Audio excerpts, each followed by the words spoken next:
સુરેન્દ્રનગર જિલ્લામાં power ગ્રીડની 765 કેવીની high tension વીજ line અને ટાવર નાખવા સામે ખેડૂતોએ કોંગ્રેસ અને કિસાન મોરચાના નેજા હેઠળ ઉગ્ર વિરોધ નોંધાવ્યો હતો.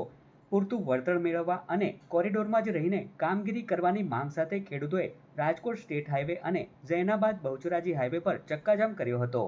હાઈવે પર ટ્રાફિક જામ થતા દસાડા પોલીસ ઘટના સ્થળે દોડી આવી હતી, જ્યાં વિરોધ કરી રહેલા ખેડૂતો સહિત કોંગ્રેસના આગેવાનોની પોલીસ દ્વારા અટકાયત કરવામાં આવી હતી. ખેતરોમાં પોલીસ બંદોબસ્ત સાથે કામગીરી કરાવવા જતા ખેડૂતો અને તંત્ર વચ્ચે ઘર્ષણની સ્થિતિ સર્જાઈ હતી. ખેતરોમાંથી પસાર થતી પાવર ગ્રીડની હેવી લાઇન માટે યોગ્ય વળતર ચૂકવવાની ખેડૂતોની મુખ્ય માંગ છે. અત્રે ઉલ્લેખનીય છે કે પાવર ગ્રીડની કામગીરીના વિરોધમાં અગાઉ પણ કોંઢ ગામે રાજકોટ સ્ટેટ હાઈવે જામ કરવામાં આવ્યો હતો અને ત્યારબાદ સુરેન્દ્રનગર તેમજ મોરબીના 300થી વધુ ખેડૂતોએ ટ્રેક્ટર રેલી યોજીને ગાંધીનગર તરફ કૂચ કરી હતી.